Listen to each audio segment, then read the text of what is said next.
What is up, YouTube? It's your boy CJ Cuts, and today I'm back with another tutorial. So today I'm going to be doing a nice little skin fade on the sides, trim the top a little bit. Let's get right into it. So first I go in with my number 2 on my Babyliss White FX, and I'm just going up. As I get to that parietal ridge where the head starts to curve, I make sure I go straight up. The reason I do this is to maintain that boxy look.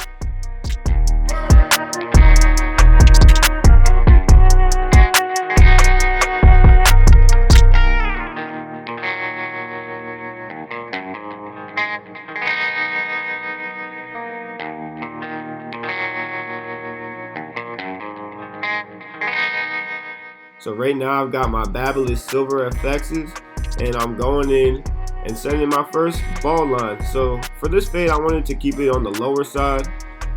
It's not necessarily like a super low fade, but I just didn't want to take it too high so that I get a nice transition into the darker number 2 up top. So I'm just making sure I leave enough room for myself to really get a nice blurry fade. Right now I'm going in with my foil shavers, and as you can see, I have it flipped, so I'm only using one foil on these tight areas.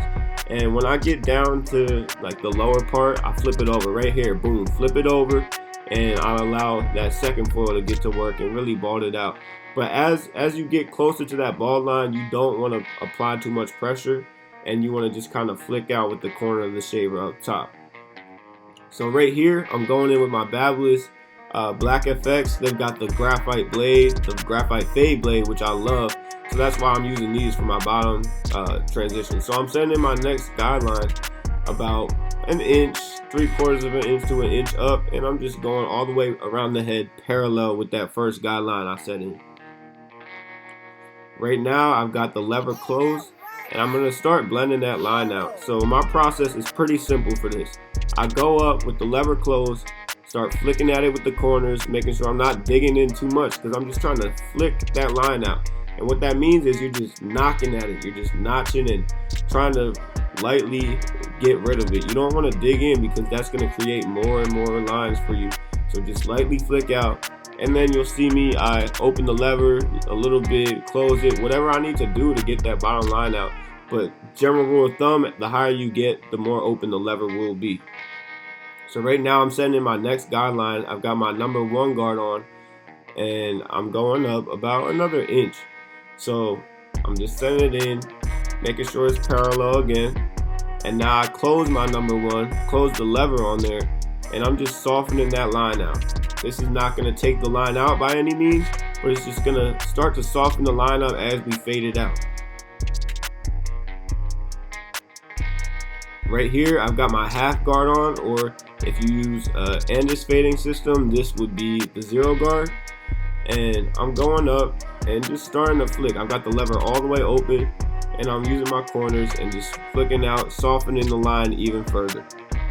Now I've closed that lever completely, my bad, and I'm just going with the corners. Really use your corners on this step because it's the shorter length, so you don't want to take too much hair off. Just lightly flick at it with the corner of your clipper. As you can see, this fade is already starting to come together super well.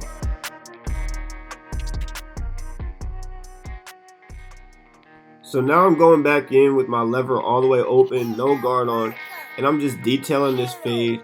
This is just going to completely knock the line out. And as a general rule of thumb, for anything you're doing with your fading, if you're ever having trouble completely getting a line out, go back to whatever you set the guideline in underneath, which in this case it was the no guard open, and just lightly flick up, and that should fully remove that line for you.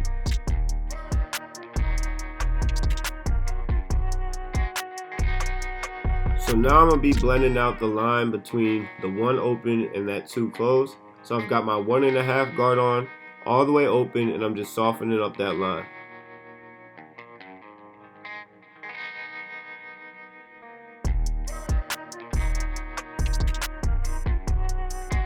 Right here, I close the lever, and I'm just going in, and this is just further softening it. It's going to take it almost all the way out, but it's not going to completely take it out. I'll have to do my same technique, going with the 1 open again, and just fully take that line out. So you'll see in a sec, I'll go back in, boom, right here, got the one open, and I go back in with it, take the line completely out. And you can see that fade is just coming together super clean, blurry, blended. I just can't wait to put this line on it.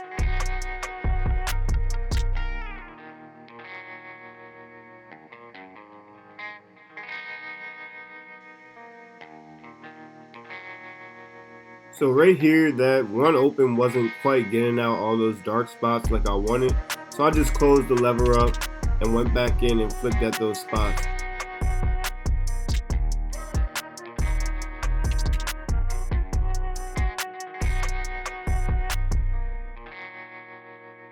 So right now I'm prepping the hair for my shear work. I'm about to trim it just a little bit, and I'm just making sure his hair is fully saturated with water. And I was having trouble feeling how wet the hair was with the gloves on, so I just took them off just to make sure the hair was fully wet and all even around. Cool, so I'm going in and I'm gonna make my parts right now. I like to part the hair in 3 sections, just middle and then the sides. And I'll start by cutting my guideline in the middle.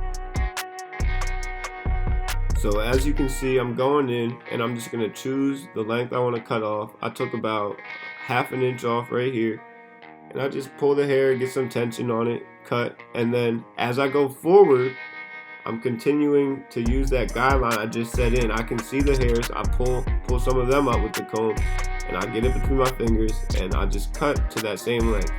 Now, my client liked his bangs a little bit longer than the rest, so I took a little bit less off up front, but it's the same kind of thing. You can just use the guideline for reference and to make sure there's not a huge gap.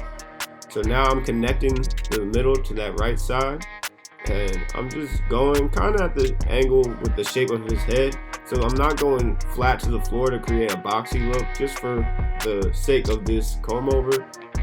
Up top, I like to cut it with the shape of his head, but I do like to leave the sides pretty boxy when I connect them. So yeah, I'm just going in using that middle guideline and just cutting to that and going with the shape of his head. So right here, I'm starting to cut the hairs that kind of lead into that side. So when I do this, I just like to take more vertical sections, and that's going to allow the hairs to flow smoothly down into the sides.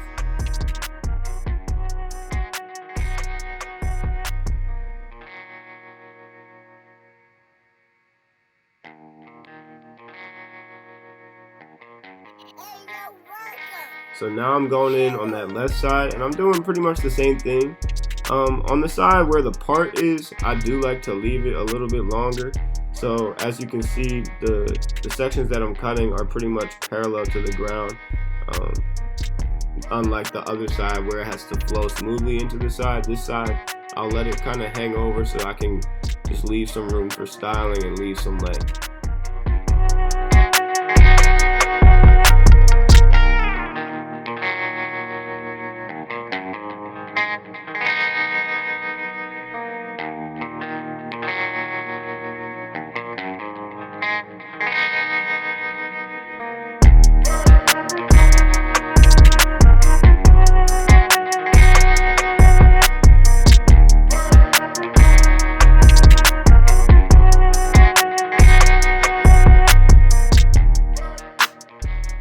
So now I'm going in and I'm going to really connect the sides to the top. So I've got my clipper comb, and I'm just using clipper over comb, angling that comb straight up from the ground, and just trying to knock off all those loose hairs that are sticking over. This is one of my favorite parts of the cut because I feel like it really brings everything together and allows me to create that shape that I'm really going for. So as you can see, I just go out in front, check from different angles to make sure I don't see anything sticking out. And I'm just going in and really just using shape and using my eyes and cutting to my preference. This is just a really custom stage in the cutting process. So just take your time here and don't cut too much at a time. Just slowly take bulk off until you're happy with where it's at. As you can see, I just went in and detailed a little more. Never feel afraid to do that. So yeah, now I'm blending the beard in. The process I use for this is pretty simple. I just go open, then halfway, then close. Do both sides the exact same way, open, halfway closed. Super simple, you're just fading the opposite direction. And now to soften that transition even more, I just go in with my thinning shears, and I'm just using shear over comb to soften up that transition from the top into the sides and make it nice and smooth.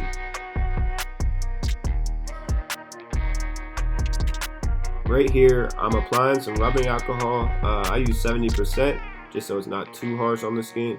And I'm just applying some rubbing alcohol to his skin to prep everywhere that I'm going to line up. So all on the beard, on the lineup, that's where I'm going to rub the alcohol just to get the skin nice and clean and ready for a crispy lineup. And now after that's dried up a little bit, I'm going in with some holding spray, and I'm just going to lock his hairline in place just so when I do line it up, my trimmers will hit and it'll come out super crispy.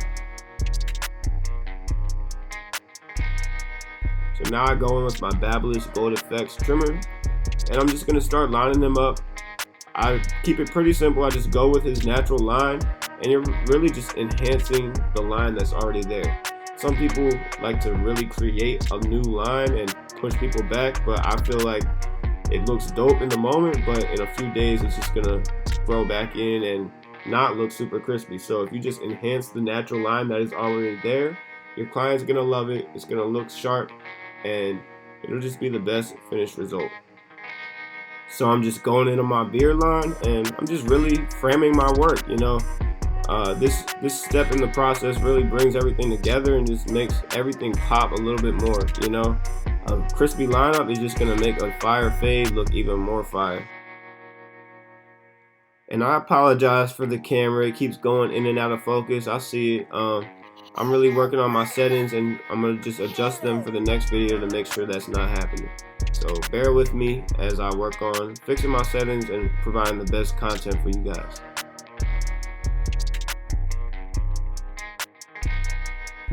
So right here, I'm going in and lining up my client's beard.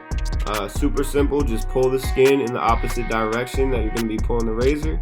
And I just drag at like a 30 to 45 degree angle just to make sure I don't cut my client.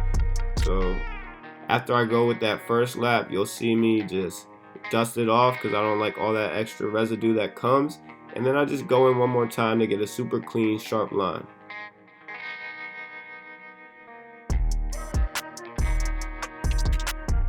On the other side, I do the exact same thing. Go in, just bring everything to that line, and then dust it off, go back in, get a super clean line. Look at that fade, already looking super buttery. So right here, I saw a couple spots on the beard that I just didn't really like the way it blended in. So never be afraid to go back in and fix something that you already did earlier. Some people might be embarrassed, but it's really just going to give you a better finished look, and your client's going to be happy if you do take the extra time to go in and fix whatever you think needs to be fixed. So right now I'm just going to be blow drying and styling. This is one of the most important and honestly most fun parts of the cuts, because you've done all the hard work. Now it's just time to bring your product together and just make everything look super dope. So I've got a concentrator on my Dyson blow dryer, and I've got medium heat on, medium power, and I'm just going in, setting my roots in the direction I want them to with my round brush, and then just blowing through, drying the hair and pushing it in the direction I want it. You really just want to make sure you get that heat onto the roots of the hair and then just go up with it, and that's going to create that shape and that volume that you're really trying to achieve.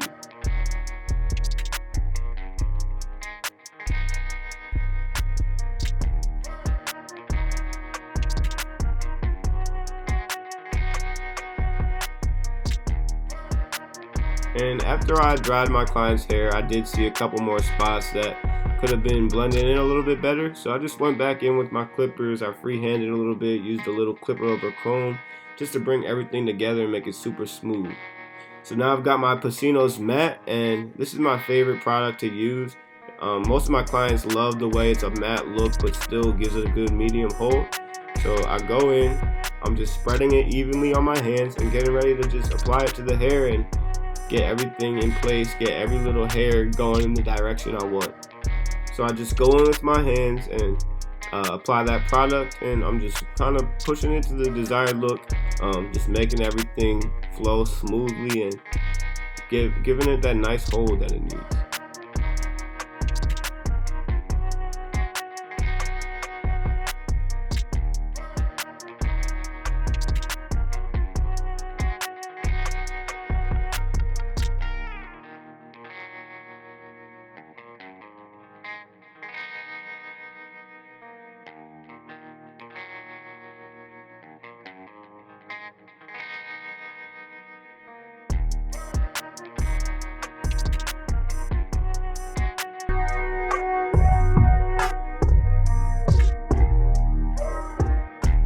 This is the cut. I think it came out super clean, super blurry fade. So thanks for tuning in, and I'll see you guys in the next video.